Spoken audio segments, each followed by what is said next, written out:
Now let's study one of the application of convex lens where it is used as a simple microscope or magnifying glass. So for this application the object should be kept between focal length and optical center of a lens, or you can say object should be kept within the focal length of the lens, or sometimes we say object is held very close to lens.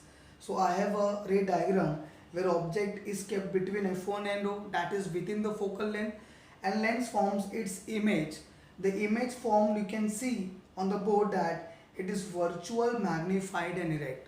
So these two natures are very important, that image is magnified and first of all erect. So this application is very helpful for us. If we talk about watchmaker, a watchmaker uses these applications to see the small parts and screws of a watch. If I talk about traveling microscope, compound microscope or a spectrometer, this lens is used to see the very small readings of the vernier. So this has got a lot of applications, but the question is, why do we have to use these applications?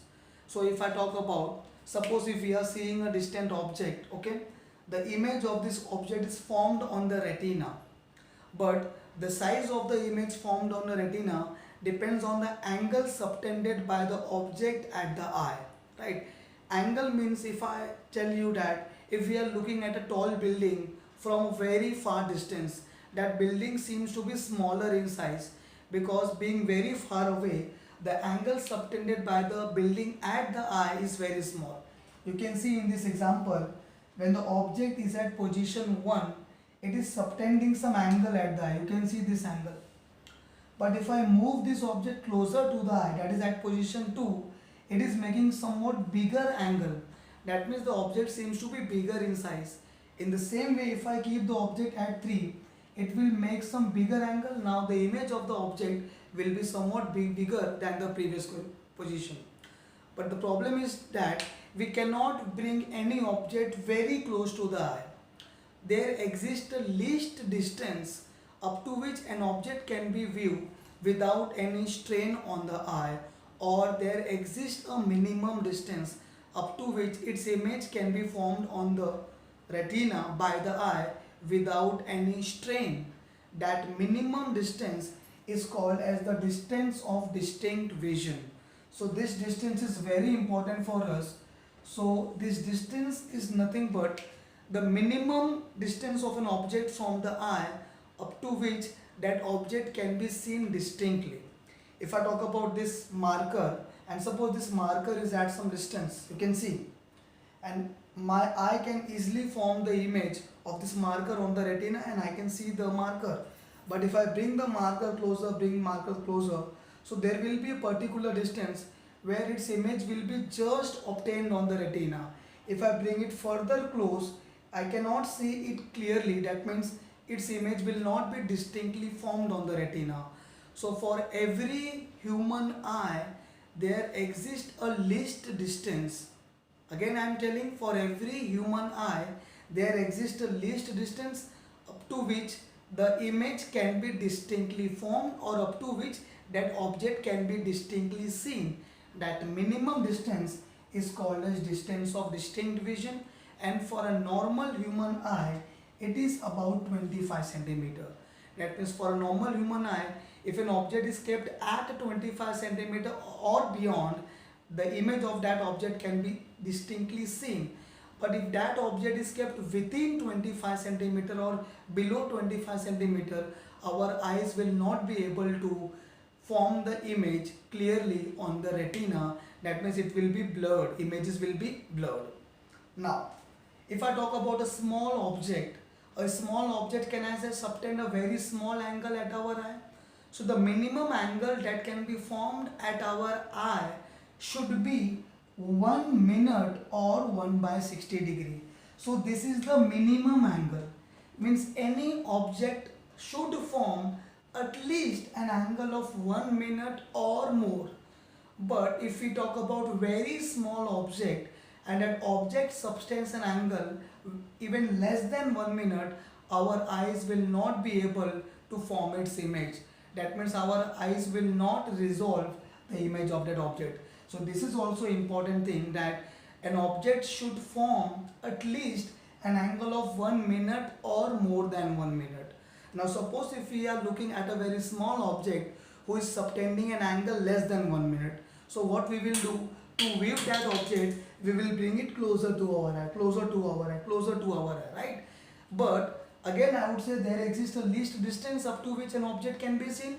That means if I bring this object closer to the eye, closer to the eye, so this is the third position where it is kept at about 25 centimeters from the eye. That means this distance is distance of distinct vision.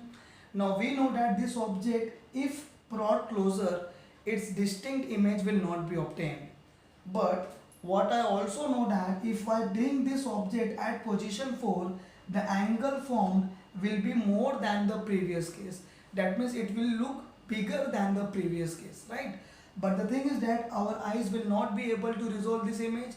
So in order to view small object which is very which is subtending very small angle at the eye, what we will try to do, we will keep the object closer to the eye, but again that minimum distance is 25 centimeter.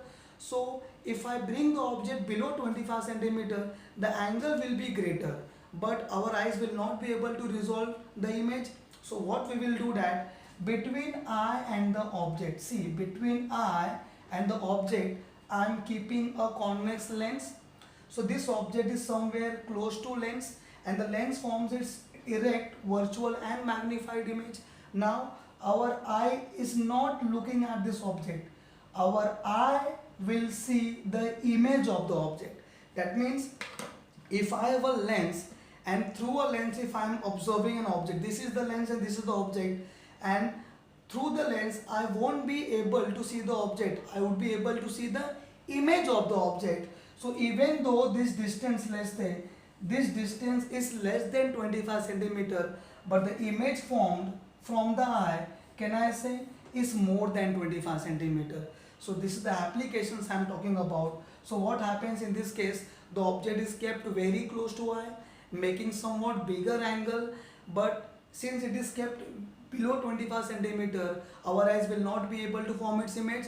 So with the help of convex lens, the image formed is somewhat bigger in size, and it is at far distance from the eyes. So this is the application where it is used as a magnifying glass or a simple microscope.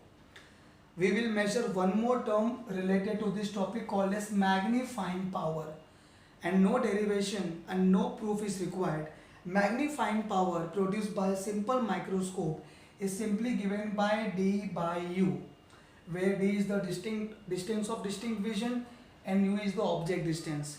You can see from the formula, smaller the object distance, that means smaller the object kept from the eye, greater will be the magnifying power. That means magnifying power is D by U, and this formula can also be written as 1 plus D by F. And you can clearly see that magnifying power is inversely proportional to object distance, and it is also inversely proportional to focal length.